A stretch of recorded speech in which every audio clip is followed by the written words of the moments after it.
1월 25일 토요일 말씀 묵상. 제목, 보시기에 좋았더라.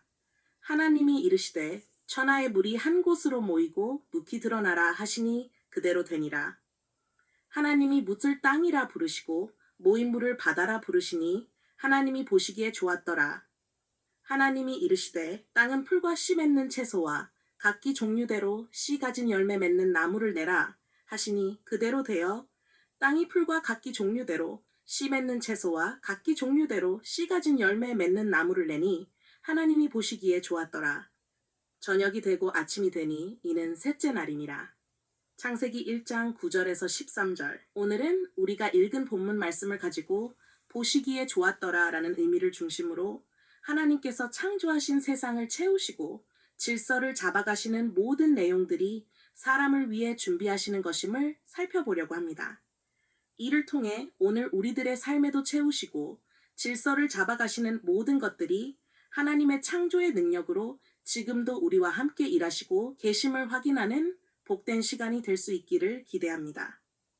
오늘은 우리가 읽은 본문 말씀은 셋째 날에 하나님께서 하신 일들을 기록하고 있습니다. 이 날은 둘째 날에는 기록이 생략되었다가 다시 기록된 말씀이 나타납니다. 이 부분을 우리는 주목해야 합니다. 그 말씀은 하나님이 보시기에 좋았더라는 말씀입니다.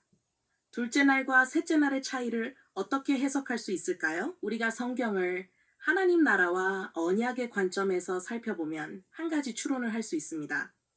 하나님께서 창조를 통해 시작하는 하나님 나라는 하나님께서 다스리시는 나라이면서 동시에 하나님을 대리해서 사람을 통해 다스리기를 원하시는 하나님의 손길을 확인할 수 있습니다. 그리고 하나님을 대신해서 다스리는 사람과 언약을 통해 관계를 맺으시고 하나님의 계획을 성취하기를 원하셨습니다. 이러한 창조의 핵심에는 사람이 있습니다. 하나님의 창조 계획 중심에 사람이 있고 창조는 사람을 위해 채우시고 질서를 세우는 과정이라고 할 수 있습니다. 이렇게 성경을 이해하고 오늘 본문을 보게 되면 둘째 날과 셋째 날의 가장 큰 차이는 사람의 위에 채우고 질서를 잡아가는 과정에서 드러납니다. 둘째 날에는 크게 두드러지는 면이 없고 셋째 날에는 사람이 거주할 땅이 드러나고 그 땅에 사람을 위한 씨 맺는 채소와 씨 가진 열매 맺는 을을 내게 하셔서 사람을 위해 준비하시는 하나님의 창조 계획을 확인할 수 있습니다. 이러한 차이를 통해서 하나님께서 보기 좋은 것은 사람을 위해 무엇인가가 만들어지고 채워지고 질서를 잡아가는 것임을 알 수 있습니다. 본문 말씀에서 우리가 주목해야 할 점은 인간이 거주할 땅의 등장입니다. 땅은 물과 대비되는 공간으로 인간이 삶의 영역입니다. 하나님께서는 사람을 위해 시간, 빛의 창조를 창조하시고 시간 속에서 사람이 살아갈 수 있는 땅을 드러내십니다. 그리고 사람이 살아가는 시간과 공간에 사람에게 필요한 것들을 만들어가기 시작하십니다. 마치 갓 태어날 아기를 준비하는 부모의 마음으로 아기를 위해 준비된 것을 보면서 기뻐하는 부모의 심정이 보시기에 좋았더라는 표현으로 드러납니다. 우리는 하나님께서 아브라함을 부르실 때 아브라함에게 약속하신 복 가운데 핵심적인 내용에 땅이 있음을 확인할 수 있습니다. 그래서 땅은 언약의 핵심입니다. 언약을 맺은 아브라함과 그 후손들은 하나님이 주시는 땅에서 땅의 풍성함을 누리게 될 것입니다.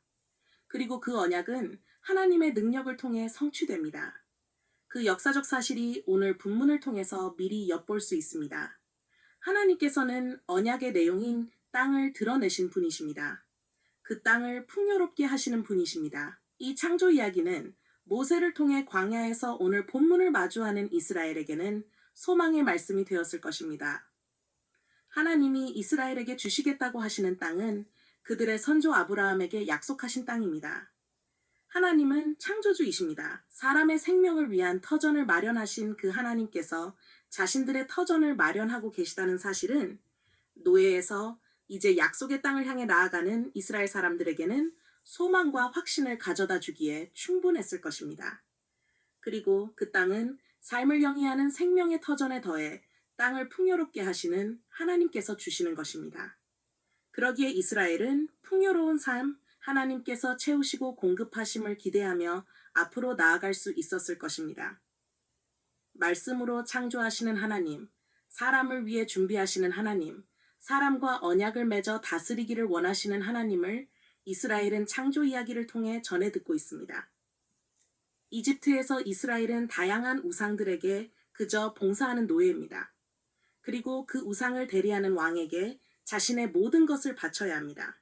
또한 왕의 신하들인 자신들의 주인의 노예로 태어나 무가치한 삶을 살다 죽어야 합니다. 소망이 없고 풍요로움은 기대할 수 없습니다. 그런 자신들을 불러내셨다고 합니다.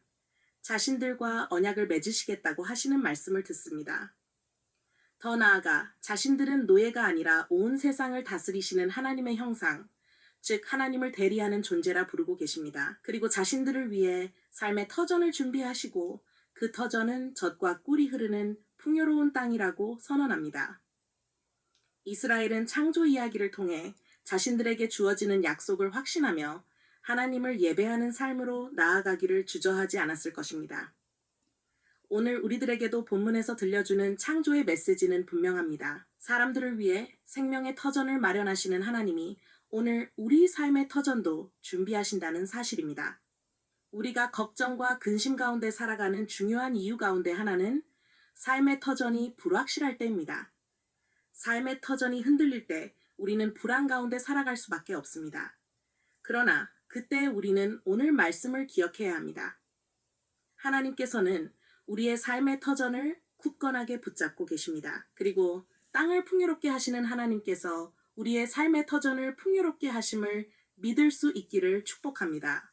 사람이 거할 땅을 마련하시고 그 땅에 생명을 가득하게 하시고 풍요롭게 하시는 하나님께서 이스라엘에게 땅을 허락하시고 그 땅을 젖과 꿀이 흐르는 땅으로 채우시겠다고 약속하셨습니다. 그리고 그 하나님께서 오늘 우리들에게도 우리의 터전을 허락하시고 그 터전을 우리를 위해 채우시겠다고 약속하고 계십니다.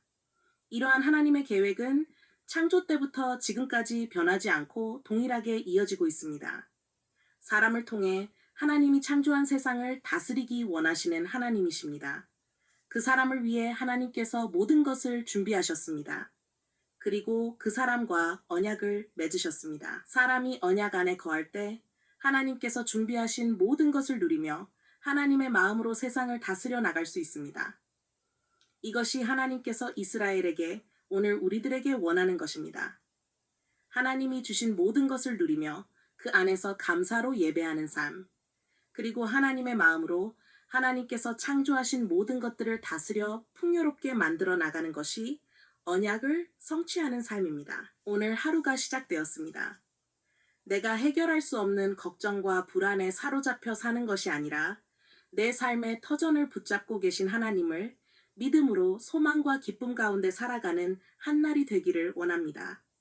내 삶의 터전을 채우시를 원하시는 하나님을 경험하고 그 풍요로움을 누리며 감사하는 하루가 되기를 원합니다. 그리고 나를 통해 세상을 풍요롭게 하기를 원하시는 하나님의 마음을 가지고 최선을 다해 살아가는 하루가 되기를 예수님의 이름으로 축복합니다. 더 깊은 묵상을 위한 질문들. 1. 오늘 나를 위해 삶의 터전을 준비하시고 풍성하게 하시는 것을 무엇을 통해 알 수 있을까요? 2. 삶이 어렵고 힘든 상황에서도 삶의 터전을 준비하시고 풍성하게 하신다는 말씀이 갖는 의미는 무엇일까요? 3. 하나님의 나라와 언약 백성으로서 내 삶의 터전에서 하나님께서 나를 통해 다스림을 이루어가기 위해 무엇을 실천할 수 있을까요? 묵상을 위한 기도. 하나님, 감사합니다. 오늘 본문 말씀을 가지고 하나님의 창조 사역을 통해 저희에게 삶의 터전을 주심을 알게 하시니 감사합니다. 오늘도 우리의 주신 삶의 터전인 이 땅을 돌보며 하나님의 나라를 이루는 삶을 살 수 있도록 인도하여 주옵소서. 우리의 삶이 하나님께 영광이 되게 하시고 주님이 주신 사명을 충실히 감당하게 하옵소서. 예수님의 이름으로 기도드립니다. 아멘.